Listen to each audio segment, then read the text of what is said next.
Welcome to the Dork Forest. Jackie and her pals will never bore us. Shameless confessions about our obsessions will make us laugh and smile. So let's explore the Dork Forest and dork out for a while. Hi, it's Jackie Cation, and you are listening to The Dork Forest. The website's JackieCation.com, DorkForest.com, TheDorkForest.com if you like a determiner. Let's do the credits. Patrick Brady's going to fix this audio and video. Vilmos works on JackieCation.com, and Mike Ruekberg sang the song with his wife, Sarah. He composed it, and he will sing his version of the Mexican hat dance at the end of this show. Thank you so much for listening to The Dork Forest. Here's a scoop. I'm doing stand-up online. A lot of Zoom shows will eventually go back on the road. Sign up for my email list. It's easy to get off. It's harder to get on than it is to get off. And no harm, no foul. If ever bored, JackieCation.com, sign up for the email list. You'll find out about my weekly Zoom shows and stand up on the road eventually. You may donate to the show if you would like. I would like. Sure, I would. There's PayPal, Jackie at JackieCation.com, and there is a PayPal button on both DorkForest.com and JackieCation.com. And there's Venmo, if you like Venmo, Jackie-Cation, oddly enough.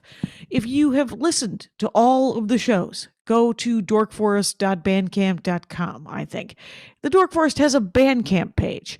You can listen to a lot of ones that are free from pre-2009 when I started pre-recording. And then there's live episodes that cost me a couple of bucks, so I charge you a couple of bucks. There's also some stand-up. There's a story album that's very exciting there. And other than that, I have a lot of merch in my garage. Feel free to order if you know anybody who doesn't have any CDs or the DVD. And you can follow me everywhere at Jackie Cation. Let's get into the show. Hi, I'm Jackie Cation, and I am in my garage with Scott Rogers. You're back. This has got to be your third time, Scott Rogers, on the. I think this is 4 actually. Yeah, I did. You did Disney. Disneyland, and I did action figures, Star Wars action figures, and I appeared the ones where you make modulated ones or modified custom ones. Yeah, cut them apart, make new ones. Yeah. And then and have we talked about board games yet? Yeah, I don't know if we have or not. Yeah, no. Sure we have, at least one about board games. I don't remember what the fourth one was. That was the fourth was the Venture Brothers appearance. When Andy and I were in character. This was pre like, everything, right? Like in the dark days where we were using cans with strings to talk to each other. Right. Oh my God, that's so funny. Yeah, that was fun. Yes, I'm gonna do that. I'm gonna just go. You know what I just did? I just swapped our positions on my recording thing on Zoom because that was fun for me. Okay, I'm back because. So what do we want to? But I didn't even ask you. I just know that you are a multifaceted diamond of a dork. Yeah, I'm chock full of dork. I don't know. There was a lot of things that I was thinking of. I was thinking of kind of comic books in general, although you do have a lot of people on to talk about comic books. Although I do consider myself I guess I can't call myself amateur anymore, but I'm a Batman historian. That's what I sometimes call myself. And I've actually been paid, usually in toys, which is probably maybe a better way to get paid. I don't know. Is it better to get paid in toys? Depends on the market, my friend. Depends on that the is market. true. That's right. That is very true. But yeah, I've been a lifetime Batman fan since before I could read, and Batman is probably the reason why I can read, is because I picked up comics and was like, what are these things coming out of these people's mouths? I want to know. Oh, words. Yeah, you said words. To yourself. I understand. Yeah, no, I didn't know what the word for word was. So and then I forced myself to learn how to read. I mean, I had parents that were somewhat engaged, and I had an older brother who I think contributed a lot. And then of course there was like school, but I went to like a Montessori school. I don't even know if those exist anymore or not. Is Is that Oh, now sure been they do. outlawed? No, Oh, do they're they there. really? Yeah, I have a friend of Oh, mine okay. who owns one in Minneapolis. The So Montessori school, I would just go and they'd be like, "What do you want to do today?" And I'd be like, "I want to sit in the back of the building and just read books." And that's all. But nobody was sitting and there saying, Batman books. well, no, it was like Peter Pan, and I actually burned through the classics pretty early as a kid. Hmm. I read like to the point where now, many years. I'm not a kid anymore. What? Many years, many years later, I will watch a movie and I'll be like, "This sounds really familiar," and then I'll say, "Oh, it's based on a book," and I'll be like, "Oh, I read that book." Okay, and it Had happens the all the same time. experience with Bridgerton. You guys, Yeah, what's I happening? haven't seen that yet, but is that based on a book? It's based on a series, and it's a romance series, and Oh, of course.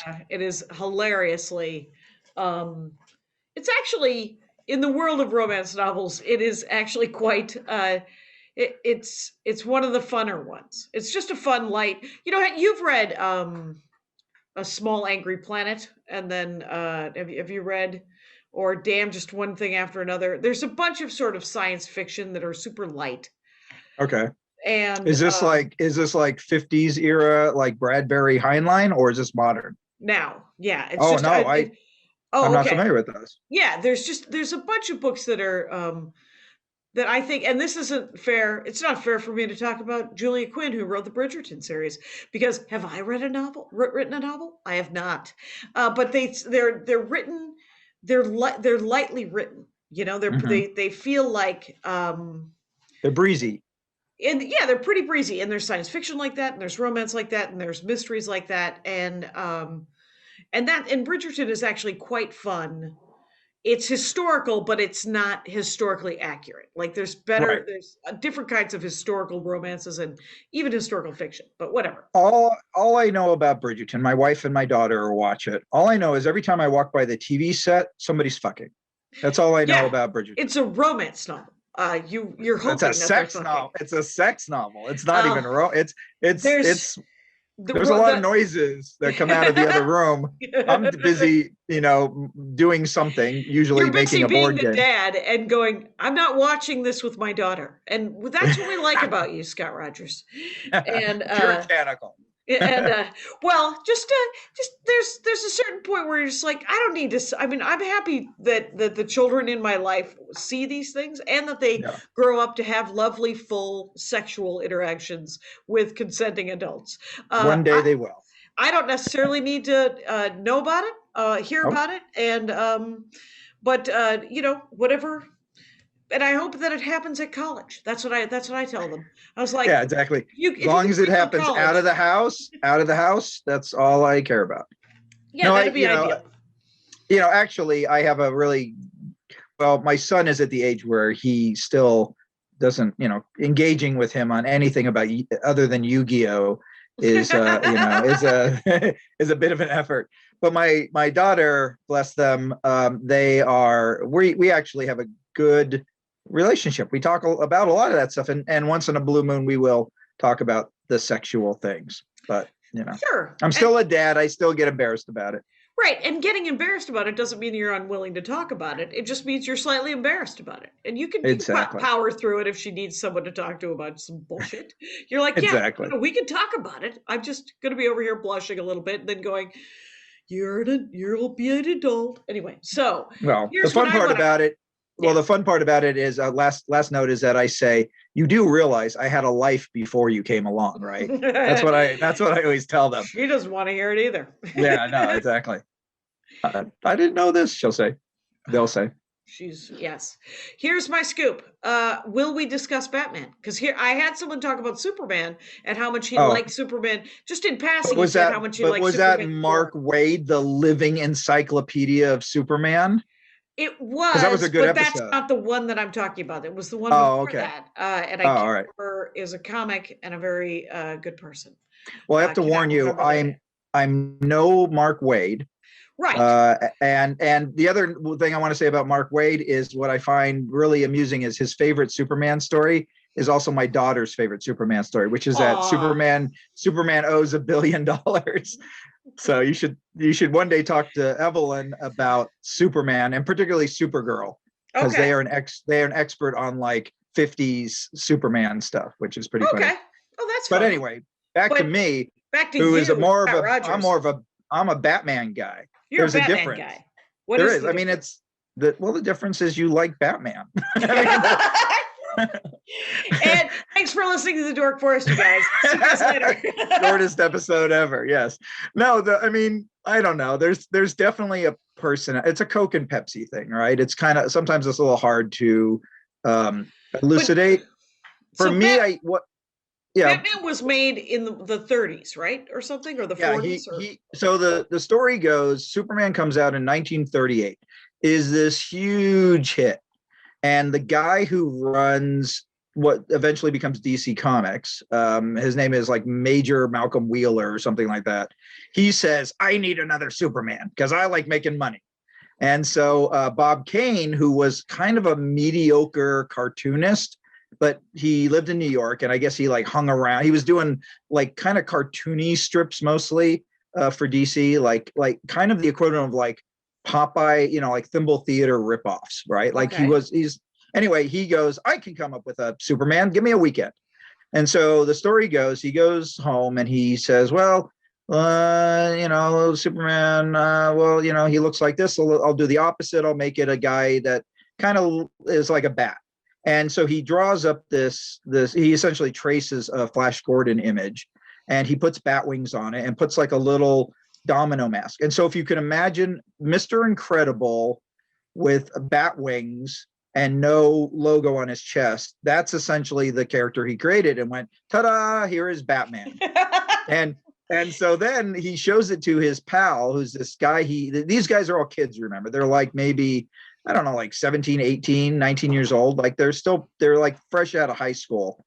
And he shows it to his friend, this writer friend of his named Bill Finger. And he says, Bill Finger, what do you think of the Batman? And Bill Finger goes, what? That's not a Batman. That's like a guy in his underwear with bat wings. Come on, we can do better than this. So Bill Finger says, well, he's a bat. Let's put him in like a hood and give the hood bat ears. So he looks like looks more like a bat. And instead of putting him in a red costume, let's put him in a gray costume, and let's put a bat on his chest to show that he's a Batman. And let's give him a belt full of stuff that he can use to help him fight. And let's give him, let's have him live in this city, Gotham City. And let's give him a friend who is the police commissioner. And so that way he can be this dilettante and kind of like hang out with Commissioner Gordon and smoke cigarettes or pipes, actually. And then find out, oh, well, really? There's a crime going on? Oh, well, I'm going to go and, I'm going to go to bed now. And then, of course, Batman shows up and kicks the shit out of the bad guys, right? So the second guy is the guy who is like, he doesn't have superpowers. He has a belt. Well, they both were like, the thing that they liked about it was Batman didn't have superpowers, and that was like the distinguishing difference. And these kids were like, we want to make a character that's like the Shadow, who was really popular back then, right? He was on the radio, or the Scarlet Pimpernel is another, the fop by day, hero by night, that idea, right? Yeah, and so they pulled on all this stuff that they loved, all these books and movies and radio shows that they listened to, and they that. And then there was a movie called The Bat Whispers, that in it there's a bad guy and he wears like a bat mask and he shines a signal on the wall and has a bat on it. And so they take that idea, right? So they're just ripping off ideas from everywhere and putting it into this new character. And so what was the name of the movie? The Bat Whispers. Thank you. And it's from like 1932 or 4, somewhere around there. Okay. Anyway, so Kane goes back to DC, to National, and he says, here's my idea, here's the Batman. And this guy goes, I love it, let's do it. And he goes, all right, let's write up a contract. And Kane goes, great, I came up with this idea all by myself, and I want my name to always be on the comic strip in perpetuity. Kane's dad was a lawyer, and so it helped him. So he screwed out Finger of the credits, but Finger was, by all accounts, was kind of this, very he was very able to push. People were able to push him around. And he also had a drinking problem later in life and stuff like that. So he wasn't a guy to really defend himself. And so he just kind of put up with it. And so an entire, literally this lie went on about Batman's creation all the way through the 60s. What happened? Wait, so Fingers, and I want to call him Fingers McGillicuddy. Bill Finger. he wrote Batman. He wrote like. How did we find out that he was the one? The fans found out. The fans, first of all, so a couple of interesting things happen. So Finger creates, for the most part, the majority of Batman's mythology. He not only creates like Gotham City and the Batmobile and things like that, but he helps create the Joker. Although there's a bit of a debate about who is the originator of the Joker. There's an artist named Jerry Robinson who was like another kid that Kane is a mediocre artist at best. And so very quickly, Kane's the bad guy in this story. Holy smokes. Kane is a son of a bitch. Nobody in the comic industry liked him at all. And what he would do is he would hire these guys, and essentially they would ghost write and ghost draw for him. And then he'd sign his name with this big signature with a big O, and it's in a square, so you can't miss it. And it's Batman created by Bob Kane. And this, and because of and DC's like, well, we got to do it. It's in the contract. We signed the contract. Right. So this goes on.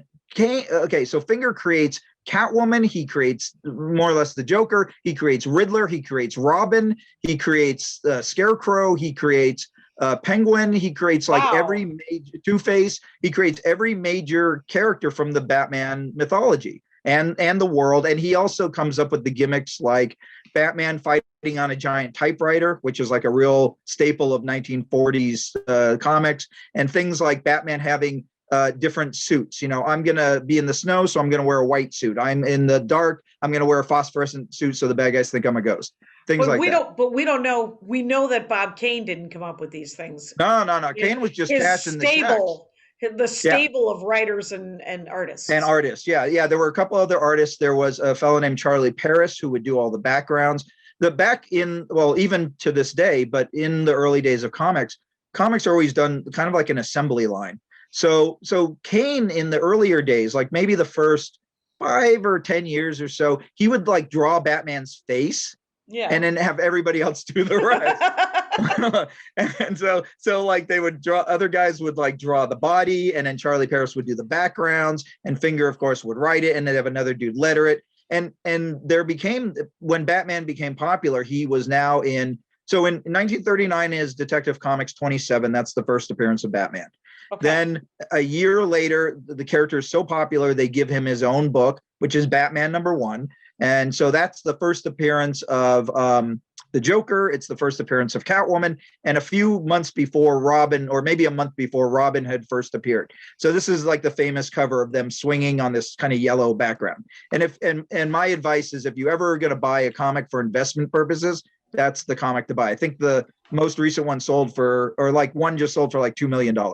And how many are left in the world? Oh, there's still a fair amount. I mean, okay. Well, no. Remember, these things back in the heyday of the 30s and the 40s, comics were being produced by the millions. Like an average monthly run were millions of comics. It's nothing like today. We're lucky if there's maybe 10,000 books, an issue. But back then, the comics was the huge entertainment. You know, like kids read them, the GIs read them, adults read them. Like everybody was reading comics, right? But there were also a bazillion types of comics. Like, I mean, there are nowadays, of course, manga and even if you go into like Earth 2, our buddy Carr's store, right? Mm-hmm. There's different sections. But in the early days of comics, like they were just trying everything. There were stories about crime, there was horror, there was romance, there was funny cartoon animals, all types of things like that. So the industry was very broad at the time, and there was tons of things to select. So there's still a bunch of them out there, this Batman #1. There are. But one got sold for $2 million. Yeah. That's because it was a nice quality one. And you can, I think if you buy like a really beat up one, you still are paying like $300,000 for it. Wow. Okay. Yeah. Which makes me sad, because as a kid, I grew up in San Diego, and I used to go to Comic-Con all the time. And I was just watching a video the other day of these two guys at the 1973 Comic-Con in New York, though, not in San Diego. And they had a copy of Batman #1, and it was a little beat up. It had like a tear on the cover, and it was missing some pages. And they were selling it for $175. And I was like, no. Well, that was like 3 years before I started going to cons. But still, that's like, I could have bought a Batman if I were smart. And I could have been there. I could have bought one for probably about $300 to $500 back then, which is a steal, right? But if you had Scott Rogers, if you had a Batman #1 and it was in pretty good shape, all the pages and everything, what would you do with it? I would read it. Of course I would. I wear gloves, but but then would you display it, or would you just put it in Mylar in a box? No, fuck that. That's horrible. That's like anyway, I would have it in a safe storage, but I would have it accessible. Like I'd have it maybe in like a glass box, but like I could open plexiglass. Yeah. Yeah. But I'd be able to open the box and like go, hey, you know what? F it. It's, my yearly read of Batman #1, which is funny because I would go to, there's a great comic store in New York called Metropolis Comics, and they did a lot of conventions in the before times. And I would go every year at San Diego Comic-Con. I would go to Metropolis Comics and I would pretend like I was rich. And I'd be like, I'm interested in perusing your Batman #1. And the guy would pull it out and he'd show it to me, and he'd page through the pages to show me the quality of it. And I always would call it my annual smelling of the Batman #1, because you know how old. To touch it, or no, I didn't get to touch it at all, because it's thousands of dollars, hundreds of thousands of dollars. Yeah. But I would want to bask in the presence of this vintage. And you know how old paper has that really weird grandpa smell to it, right? Yeah. So I would sniff in the Batman #1, and I would pretend like I was rich for a moment, and then I would walk off, and they were none the wiser. Until this very day. Until this very moment. Yes. That's awesome. It's okay. So that's sort of the origin of Batman. When did you become Batman? By birth? No. So like everybody my age, I'm older. I'm in my 50s. Right. So I discovered it through the Batman TV series, the Adam West Show. Okay. But it was in reruns. So I was born in the late 60s, and the show came out in 1966, and it ran for 3 seasons, and then it got unceremoniously canceled. And so my mother has story, like I saw this reruns on TV, and I like lost my mind. And then I realized there were, comic books and merchandise. So I remember, as a very small child, I still have a little cup and bowls and plate set that has like Batman and the Joker, on them. So you can eat your cream of wheat and see the Joker at the bottom. And this is the Adam West version that you first got. Well, the plate and the bowl that I had actually is the artwork is from the comics, because they didn't really it was kind of rare back then for them to use artwork inspired by the TV show. The only thing that I can think of off the top of my head that was art visually kind of like the TV show was, there were some trading cards from around that, like kind of like Tops, like Mars Attacks, or those look a lot like Adam West and Burt Ward. But almost everything else used artwork from the comics because it had already been made. They don't have to pay anybody. They would just cut it and photostat it, and you're done, and you make your money.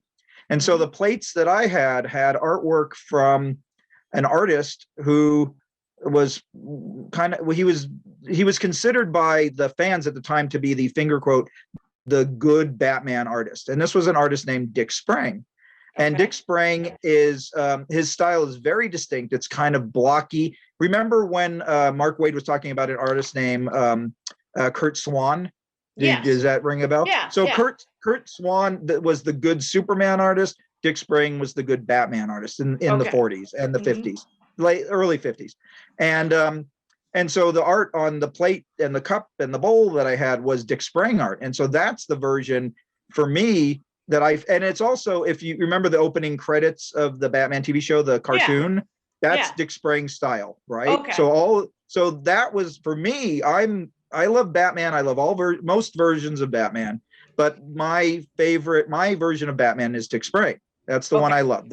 What's considered the golden age version of Batman. And the golden age is a kind of a wonky classification system that comic book store owners and people who collect comic books use. There's the golden age, which is from the mid 30s to the late 50s, early 60s. Then there's the silver age, which is the 60s through roughly the 70s, like the early 70s. Then there's the bronze age. Now, why they decided to pick Olympic medals, it makes no sense.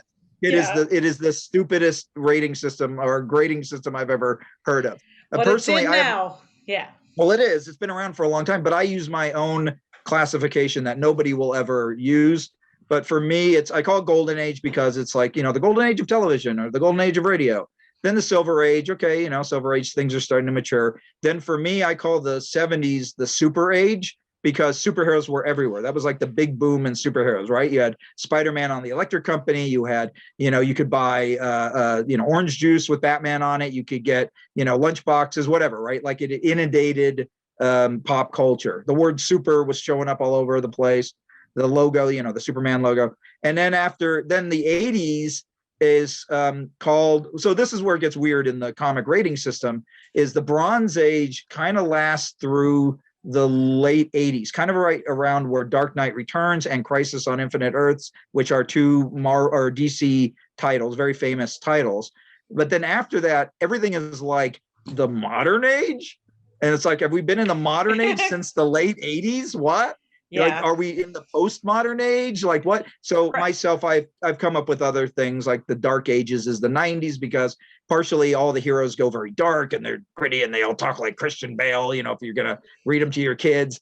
Then of course, then we get into like the 2000s is a very nostalgic age. There's a lot of old characters coming back, like Barry Allen, the Flash, who had been dead since the 80s, and Hal Jordan, the Green Lantern, who had been dead since the early 90s. And so all these characters are kind of getting reinvigorated. So we're in kind of a new age now. I don't have my own classification for it yet. I haven't thought about it. But I think that there's a better system that could be made for that. Right. When did the Batman the animated series that Mark Hamill did the Joker voice? That's 1992. It comes out right between the 89 Batman movie, the one that everybody knows and loves, the Michael Keaton Nicholson one. Right. And then the movie Batman Returns, the weirdo Catwoman, Penguin, Christopher Walken one, that came out in 92, I think. And so the animated series kind of was developed between the two movies. So if you look at the designs of some of the things, it kind of reminds you of the movies a little bit, like the Batmobile kind of reminds you a little bit, and some of the costumes, tiny bit, I guess. But a lot of Bruce Timm's influences are actually those Dick Sprang versions. Like if you particularly when they jump from the Batman the Animated Series lasts, I think it's 2 seasons or 3 seasons, and then they change it to the New Batman Adventures. Okay. It's the Adventures of Batman and Robin, and then the New Batman Adventures. Okay. And so the new Batman Adventures, which is like technically the 3rd or 4th season of the cartoon, has like some of the character designs are very Dick Sprang inspired. Like the Penguin, very much a Dick Sprang style. It's not the weird, freaky Danny DeVito with webbed up fingers and creepy. He's gushing. He's got fish guts hanging off of his mouth and all that. He's very elegant. He looks like. The inspiration of the Penguin is a couple of things, but one of them is this ad for Cool cigarettes, which is this penguin that's wearing a tuxedo and a top hat. And so the Bill Finger saw that, and he back in the day. So there's a great story about Bill Finger and then also Dick Sprang and a lot of these old time artists. They would have what's called clip files. And so if they saw if they were going to do a story and let's say Bill Finger says, all right, we're going to do the story and the Joker is going to go try to steal Roman coins. And so what he would do is he would dig through old National Geographics and Life magazines, whatever, and then clip out. And he would send those to the artists and go, all right, this is what I'm talking about. So, this is all pre-Google Images, right? Right. This is why, in my opinion, Google Images is one of the greatest inventions in humanity, at least for the entertainment, for the arts, right? Yeah. So these guys would do Finger was known for doing these meticulously crafted, very clever. Like there's a formula to a Bill Finger story. Like if you read enough of these comics, you can see the pattern. The garbage truck is going by, which I kind of want to. I think that people don't need it. It's so appropriate. We're talking about comic books, and then there comes the garbage truck. There. It sounds like some wind is getting in also. Yeah, well, the door is open so that my new tiny dog can come and go as he wants. Right. Because it's hard to boss a new dog. I mean, you want to be steady, but you don't want to bully him though. Yeah, he's just trying to figure some stuff out. Right. So, okay, I want to be a good sport because he's a good sport. Okay. Anyway, so there's this thing with cool cigarettes and Bill Finger. Yeah. So he gets inspired by this penguin in this ad, and this is the inspiration for the character, the penguin. And so anyway, this is one of the reasons why Bill Finger is such a great. When I found out about these guys pretty early on, because I grew up in San Diego. This meant I could meet a lot of these artists. Now I never met Bill Finger. He had actually passed away before I was going to shows, and I had a chance to meet Bob Kane. As a matter of fact, the reason why I first went to San Diego Comic-Con was because of Bob Kane. My dad knew I liked Batman, and he said, "Oh, I found out that the guy who created Batman, because everybody didn't know better, was going to be at this Comic-Con." So my family, this is 1976 or 7, so probably, or 5, I forget, somewhere around there, before Star Wars came out. We trundle up into the car. We live in Escondido, which is an hour north of San Diego. Mm-hmm. We drive all the way down to San Diego. We get to this Comic-Con. We pay for our tickets. We go in. We go charging up this staircase. I'll never forget it. We go charging up this staircase to this ballroom on the second floor, and we run into the room where Bob Kane is supposed to be, and they say, "You just missed him by 5 minutes." Oh, right. So we were like, crap. So we wandered around Comic-Con, and I bought a couple of comic books, and I went, wow, this is amazing. I want to come back to this next year. And so that was the start of I think I'm now, other than this year and then 2 years in which I had my children, I think from 1976 to 2019, I have missed 3 Comic-Cons. Right. So I've gone to this a lot. Anyway, so that's how I found out that there were people that made these things. That here's the name that I'm reading in the comic. It's an actual person. So then I would go down and I would start to find out, I love comics. I'm like, I want to work in comics. And so I would start to talk to these guys that worked in comic books. I'd meet guys like Jack Kirby and Will Eisner and Carl Barks and John Romita Sr. So you got to meet, and these are icons. These are like these are like the big deal guys. But here's the great thing. But you're a kid, right? I didn't know they were big deals. Like I knew Jack Kirby drew weird stuff, and he was always a little scary to me. He was always kind of scary looking, and so I didn't really interact with him too much, just a little bit. Carl Barks, I knew he drew Donald Duck, and I already knew I liked Mickey and Donald and stuff from Disneyland. And he actually was the father-in-law of like a lawyer friend of my dad's, and the lawyer had like this gorgeous. That's the crazy thing about growing up in California, especially Los Angeles or San Diego or any of these things. Yeah. You meet these children who are like, yeah, I used to hang out with Cary Grant. And you're like, what's happening? And exactly. Like in Wisconsin, not an option, you guys. Anyway, but this is neat. Yes. I won't tell you the story of how I was babysat by Scatman Crothers. I'll save that for another time. But anyway, so I knew Carl Barks through his son-in-law, and the Romitas. They just were really friendly, and they I think it was like a 13-year-old kid, and they invited me to spend the afternoon just hanging out with them. So like I would show them my art, and they were like, "This is not bad. You're if you keep working on this, maybe you can get a career in comics." But the funny thing is, I would meet all these guys, and they would also, in the course of me either hanging out and just eavesdropping or them talking to me, I would start to hear all these horror stories about working in the comic book industry, how everybody was getting ripped off, how everybody's getting underpaid, how they would, how Marvel was like not giving their art back, or DC was ripping them off, and then I found out that, over time that, Bob Kane didn't create all this stuff for Batman. That was Bill Finger, and that was Jerry Robinson, and that was all these other guys. And then it was around the same time I started reading, like, occasionally I'd pick up like a fan made thing, like a fan magazine or something, and they'd start talking about this stuff and saying, oh no, this is the real story. And they were always, it was a little less scandalous, but it's comic book gossip, Scott. Yeah. I was like 13 years old getting gossip too, it's hilarious.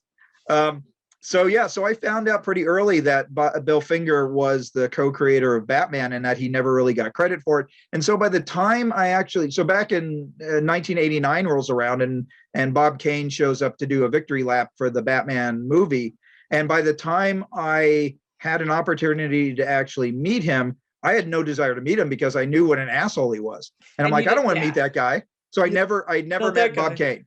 Okay. Yeah. So I never got to meet the creator of either creator of Batman, which is a bit of a bummer for me, but whatever, So and then when did you start getting the action figures and did you get the cars and the? Oh yeah. Yeah. So the action figure it's 1972 or 3. So I'm like 5 years old, maybe 4 years old, probably about 5 years old. And we're in this mall. And I'm with, I'm in kindergarten or I'm still too young to go to school. And so my mom and I are at this mall and my brother is in school and we're like kind of killing time. And this lady walks by holding this kid who's like a little younger than me. So maybe like a year or two younger than me. And in his hand, he is gripping a Batman Mego action figure, the first removable cowl Batman. And I see it and I go, where did you get that? Because there is, other than Captain Action, which I was too young to have had, there was nothing like this. There were no, action figures. There was G.I. Joe, Barbie, and that was pretty much it. And what's Mego? Is that the name of the company? Or? So yeah, Mego is the name of the company. It's, how do you spell it's fun. Mego. Oh, okay. And they were a really interesting toy company. They pioneered a lot of really great toys. They were one of the first companies to really, how like Funko has like every license now. Yeah. That was Mego in the 70s. Like Mego had they made Star Trek figures, they made Planet of the Apes figures, they made Batman and Superman and Spider-Man and Captain America. They were like doing Marvel and DC at the same time. Oh wow. So it was pretty innovative. And the figures were great. They were like 8-inch tall, articulated figures that had cloth costumes and plastic, like belts and masks and these very funny oven mitt type gloves that they would have on. Mm-hmm. And so I saw this Batman and I'm like, oh my God, where Batman action figure, what the hell? And so my mom, who is very gregarious, thank God, runs over and says, where did you find this action figure? And my mom and the lady says, oh, we were at this store TGNY and they had them there. And so my mom ran me over there because thank God my mother indulged and spoiled me as a child. And I picked up I was loved. And I picked up a Batman and a Robin because there were only 4 characters introduced with that set. It was Superman, Aquaman, Batman, and Robin. Okay. And the Batman and Robin had removable cowls, so you could take them off, and underneath was Bruce Wayne and Dick Grayson, which is awesome. So now you can play with them either undercover or at least just hanging out in the Batcave being Kaz or whatever. Yeah. And so I still have my Batman, my removable mask Batman to this day, but my Robin, my older brother, who was always, for lack of a better term, destroying toys to find out how they worked. He grabbed my Robin and wishboned it. He essentially pulled the legs and the rubber band inside and it snapped and the whole figure just literally fell apart. And back then we didn't know better that we could try to repair them or anything like that. So I just threw it away. And that removable mask Robin is worth like a shit ton of money nowadays, right? An original one, of course, right? That's the way it always goes. But I ended up getting a replacement and this one had a mask actually painted on it. Like later they made a version where the masks didn't come off, because I guess kids were losing him and parents were complaining or something. And but then they would also made like the Joker, and they made Catwoman and Penguin and Riddler, and then a bunch of other characters like Green Arrow and Wonder Woman and Batgirl and things like that. So those were like that. Those were kind of my, before Star Wars figures came out in '78. Those were like the things I played with all the time, were those Batman figures. So I was, between the comic books and then the figures and the TV show, and I would have pajamas and, you name it. I was Batman crazy, whatever I could get my hands on back in those days. Because the other thing is that Batman in the '70s, before those Mego figures came out, my mom would go around and say, my son loves Batman. Where can I get Batman stuff? There used to be a ton of Batman stuff in the '60s. What happened? And my mom has this story where she goes to this guy, asks him this, and the store guy goes, lady, Batman's passe. Well, and then he came back in '89. I thought that Jack Nicholson made an excellent Joker, and he was just he was the right amount of creepy for me. Because I liked the TV show kind of the best. I liked, Cesar Romero. Yeah, it was, and it was like the best statement I've ever heard about Batman. The Adam West version was that Batman's superpower was that he was the only adult in Gotham City. Yeah, I love that quote.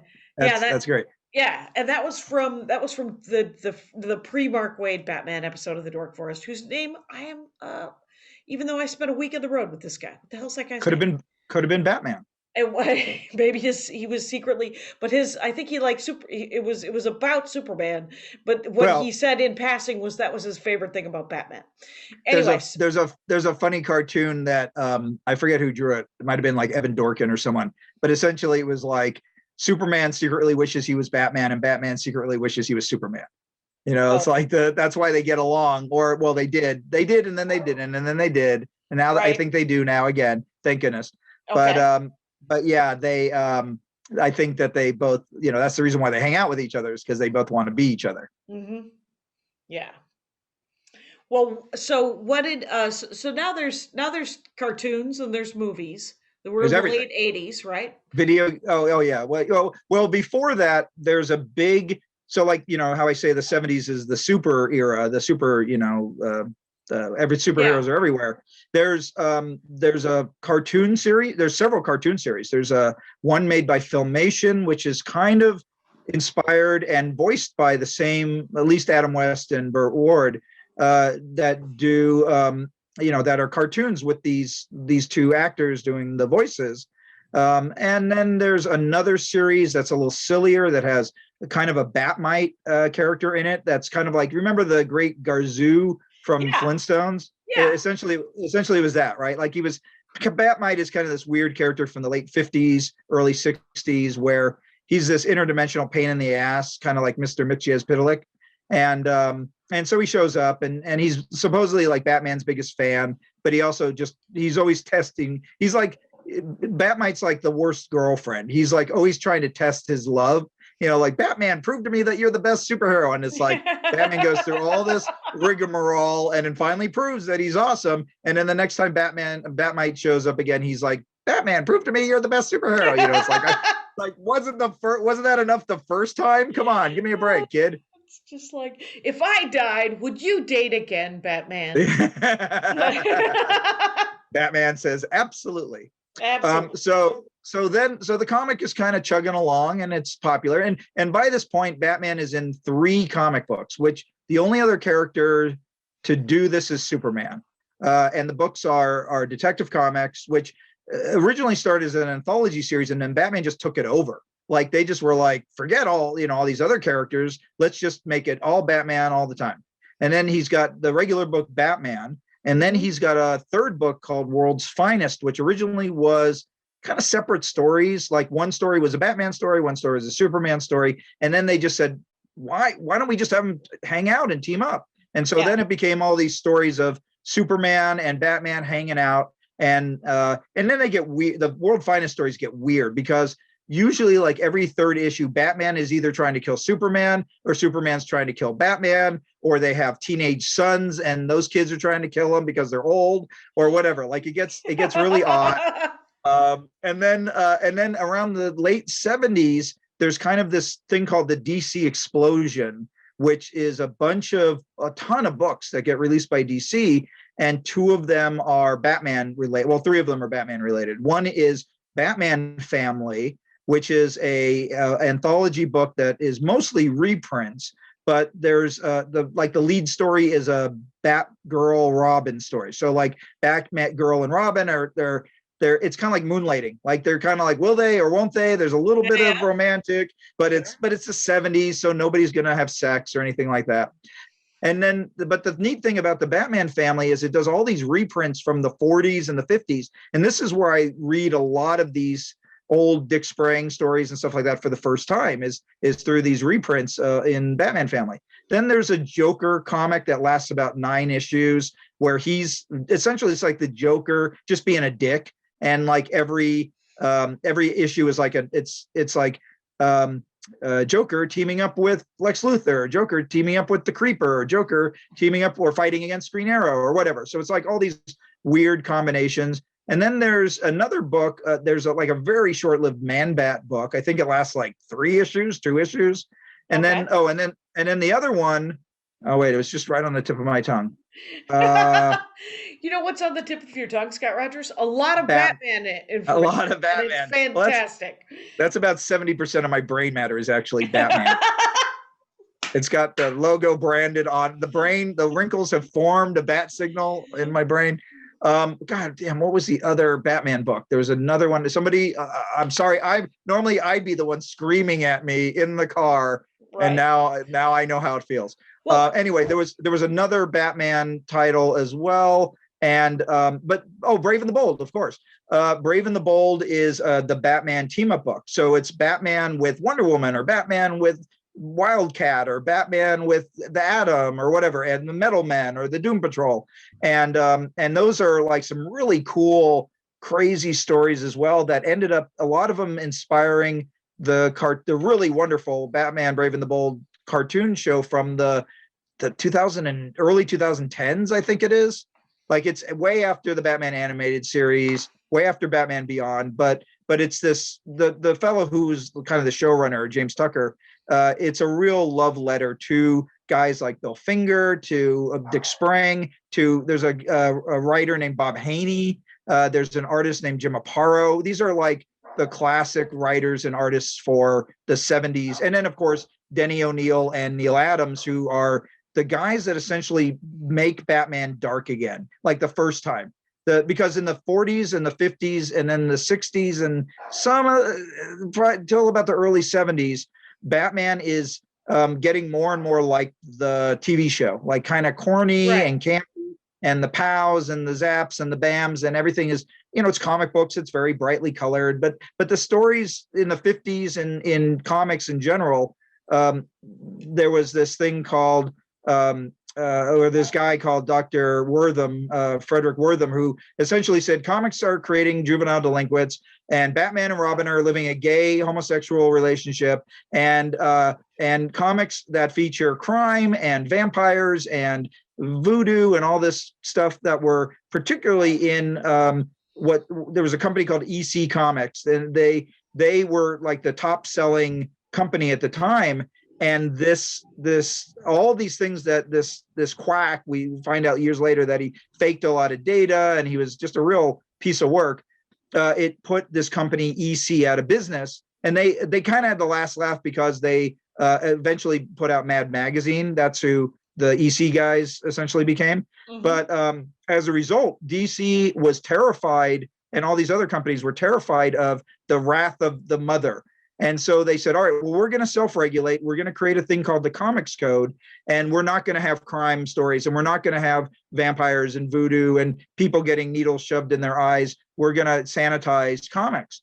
And so as a result, Batman ends up like fighting space aliens and like getting turned into a baby and like a lot of weird, trippy, a lot of it is like him waking up and going, oh, it was all a dream, or it was a story that Alfred had written or something like that. And so it was, so it was like the Hays Code, and then absolutely. but it took like 20 or 30 years for them to bring back Dark Batman, right? Is that right? Yeah. And so guys like the late great Denny O'Neil, who is one of the greatest, Batman and comic book writers of all time, him and then the artist Neil Adams, who owns a store right down the street in Burbank, a comic store. Nice. They were like fans of the old Batman, the 1939, 1940s Batman. And so they're like, we want that Batman. Let's bring back that kind of scary, he lurks around. He's, kind of hunched over. He's in the shadows and he'll pop out and scare the bad guys and that really cool version of it. And so they bring back this version first in Brave and the Bold. It's mainly Haney and O'Neill and Neil Adams is drawing it. And then they finally get promoted, because that's what happens in comics is teams will get promoted. Kind of first they'll start off on some junky book that nobody is reading, and then they'll make it great. And then the uppers at the company will say, oh, let's get them on our main book because those are the respectable titles. So so O'Neill and Adams go on to Batman, and this is where they create Ra's al Ghul, and this is where they do the famous story where Joker throws Batman into a shark tank, called the 5-Way Revenge, which has a wonderful cover of Joker holding this playing card and Batman is strapped to it. It's perfect, iconic image. And all these, this kind of lasts for about, I don't know, maybe 3 or 4 years, this run. But it really, my generation grows up on that version of Batman. And so that's the other version that I fall in love with is the Neil Adams, Denny O'Neil version. So in my head, I have kind of these conflicting, like there's room for multiple Batmans in my brain canon. There's this kind of happy fighting Joker on a giant typewriter, Dick Spring version. And then there's this grimmer, Joker's got him chained to a shark version from Denny O'Neil, So what are your favorite? We're pushing. We got 10 minutes here, Scott Rogers. I'm so sorry. I haven't even talked about the Killer Moth yet. My favorite Batman villain. Well, what I am curious of, and we can close on that if you like. But but what I need to know is what are the characteristics of Batman that drew you to Batman? I mean, well, Batman has the best costume in comics. That's number one. He's amazing looking, right? The cape and the ears and everything about him is cool looking. You want to look at him and you want to dress like him, right? So if you could dress up like Batman, just stare at yourself in a mirror all day, that would be the dream, right?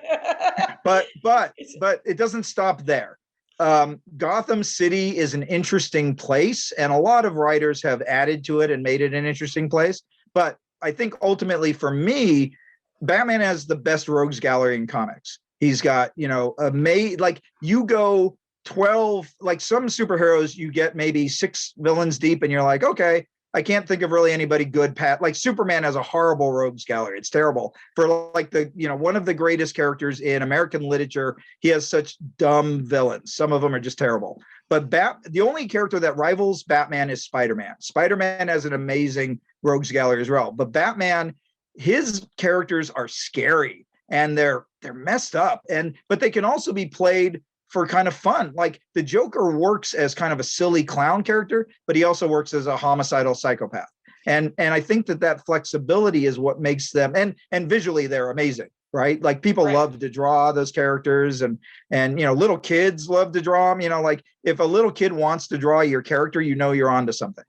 Right. So is it the fact that because Batman's he's my favorite Batmans are the one where he's smart, Yeah. He's smarter than the bad guys. Batman works in so many different genres. That's the other amazing thing about him. There's I think it's a Frank Miller quote. He says, Batman is the unbreakable diamond, which is you can put Batman in any situation, put him in any scenario, any story genre, and he always works. You could do a romance story about Batman, it would work. You can do a horror movie story version of Batman, it works. You can do a sci-fi version of Batman, it works. You can do a hard-boiled crime version of Batman, it works. And you can even change his costume around. I mean, if you're a toy collector or a comic book reader, Batman has like a bazillion different visual versions of him, right? And yet it always works. There's something about the silhouette of Batman that is so powerful and just so captures the imagination of fans that it's amazing. It is a near perfect creation. Okay. Wow. Fair enough. But I have to say, so he can be anything. He can be detective. He has he been can anything. be all right. So he can be for kids, he can be for adults, he can be for anybody.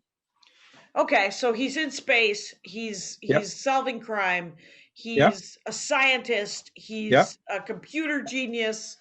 He's an athlete. I'm trying to think of is he a mechanic? Is he an engineer? Sure, yeah. Built a Batmobile, right?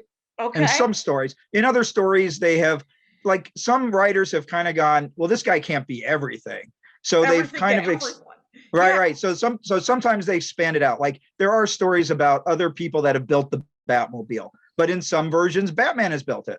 There are, Batman, of course, has, even though, he's a loner, Batman has a huge family of, just in the current version of Batman, it's Batman, it's Robin, it's Nightwing, it's Tim Drake Robin, it's his son Damian Wayne, it's Batgirl, it's Spoiler, it's the Black Bat, it's Batwoman. He's got this amazing lone wolf. He's a terrible lone wolf because he's surrounded by humanity. Right, he's full of crap when he says, "Oh, I'm a loner." And this is the thing that, as a Batman fan, sometimes I get a little intolerant with fans that are like, well, Batman has to be this one thing. And that's like I said, that's the thing that I love about the character, is that it can be the Batman can be so many things. It doesn't even have to be Bruce Wayne under there. It can be Terry McGinnis, like it is in Batman Beyond. It can be, there are millions of multiverse stories where other people are Batman. There's even stories where Superman is Batman, Okay, yeah, because if Batman's sick, someone has to come in and take over the mantle of Batman. Yeah. And Batman gets old, right? Okay, go ahead. Yeah. There's stories where, like, The Dark Knight Returns is the classic. It's essentially the Dick Sprang version of Batman old, and it's the 80s, and the city has gone to hell, and Robin is dead, or at least we don't know what quite happens to him. But Batman realizes that the only way the city is going to kind of right itself is that he's got to come back and be Batman again. And so that was kind of the start of the renaissance or the resurgence, I guess, of Batman between the 1989 Batman movie and Dark Knight Returns. Well, just really Dark Knight. There's 4 books, but everybody calls it Dark Knight Returns. It's one of my nerdy sticking points. But yeah, those two are kind of this moment in time within about 3 years of each other that really catapults Batman to, Batman was already world famous by that point, but this really hyper accelerates, the story is this. I'm in college. I have been going for 2 years. I wear Batman shirts like at least once a week when I was there. Nobody gave me a second glance. 6 months before summer 1989 rolls around, I'm wearing Bat shirts. All of a sudden, I'm the most popular kid in school because everybody's like, "Oh my God, you're wearing a Batman shirt and you're excited for that movie, aren't you?" And I'm like, "Dude, I've been a Batman fan since I was 3." Okay. Right. Welcome to yes. Welcome to the club. Now, I don't want to be a gatekeeper. That makes me sound a little gatekeeping. No, right. And there's plenty of room on the bandwagon, you guys. Plenty of room on all bandwagons. That's the other great thing about Batman. Everybody's welcome. Come and join. Come and play in Gotham City. It's a terrible place to live, but at least it's interesting. Okay, now I think I want you to tell me your moth supervillain. Oh, the Killer Moth. Yeah. All right. So real quick. So the Killer Moth is the anti-Batman. His origin story is that he's a crook. He's in jail. He reads a newspaper about Batman, and he's like, "Batman's got a pretty good racket." He shines the bat signal, and all the criminals get all freaked out and they run away. And he says, "But what if I were the Batman for criminals. So he gets out of jail. He essentially assumes the identity of a multi-millionaire called Cameron Van Cleer.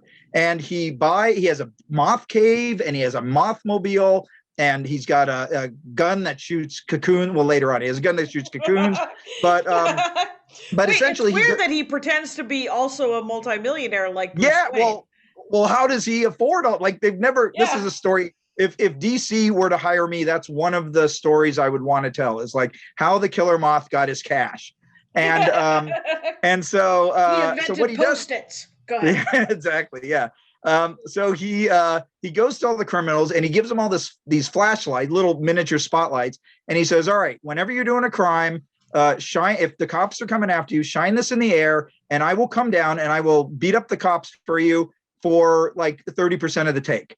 And they're like, "Deal." So the Killer Moth essentially becomes the bane of the cops. He's the Batman for criminals, and then of course this puts him in conflict with Batman.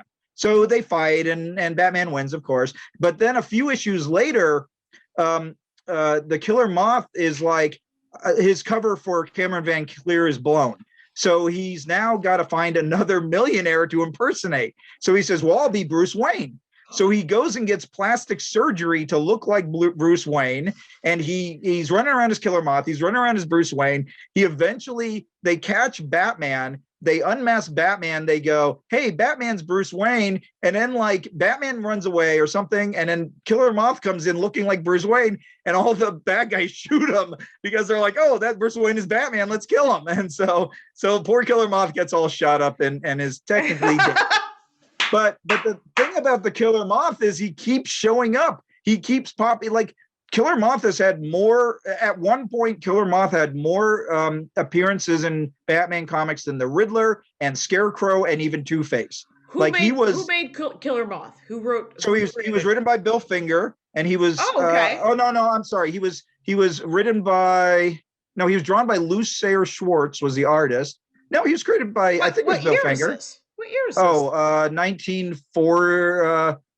No, the issue is Batman 73. So I want to say it's the late 40s, it's probably the early 50s. It's probably like 52 or Killer somewhere around there. Moth has been around since the early days.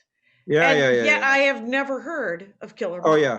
Well, if you want to learn leaving money on the table, you guys. If you want to learn more about the Killer Moth, you can visit the only Killer Moth webpage on the internet, which is the Killer Moth Appreciation and Preservation Society, which is my website that I've had around since like the 90s.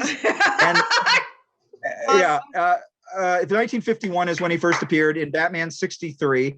And the reason why I have a website is the writer Chuck Dixon was writing a tie-in to a series called Underworld Unleashed, where essentially the devil ups all the supervillains' powers.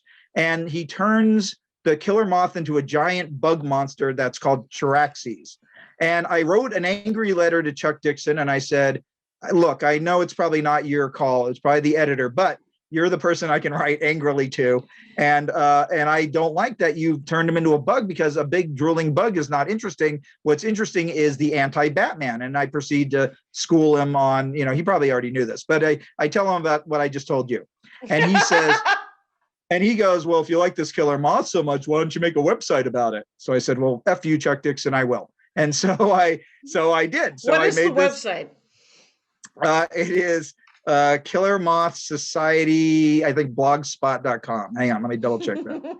But yes, and you'll learn. I need to update it. Yeah, Killer Moth Society blogspot.com / Okay. And and in it I highlight some of the major stories, and I need to every time there's like a new toy or he appears in a cartoon or something like that, I say, hey, look, Killer Moth.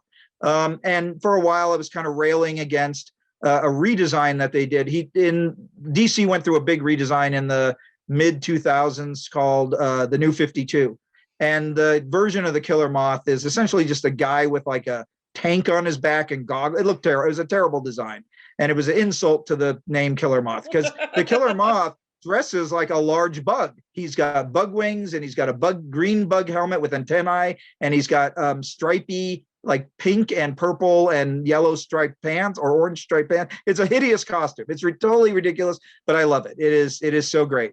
And so yeah. So and because of my love of Killer Moth, I have actually influenced toy creators to make Killer Moth toys. I influenced Mattel to make an action figure. I influenced Corgi to make a car, the version of the car, and the HeroClix guys to make a little HeroClix miniature of it. Scott Rogers, it has been an hour. I'm gonna have to. Where did the time go? I'm barely even getting started on Batman. Rangers, it's Scott Rogers, who is the definition of plug and play when it comes to the Dork Forest. Bring up a topic and watch him zoom off. Is it at Mighty Bedbug on all the things? Yeah, mostly at Mighty Bedbug on Instagram, on Twitter. I have a Patreon for if you like game design. Scott Rogers Designer on Patreon. I make. I'm a board game designer by hobby, I guess. I call it my jobby. And so if you want to support a game designer with making his prototypes, and I make every month a print and play game for people to play. So that's fun.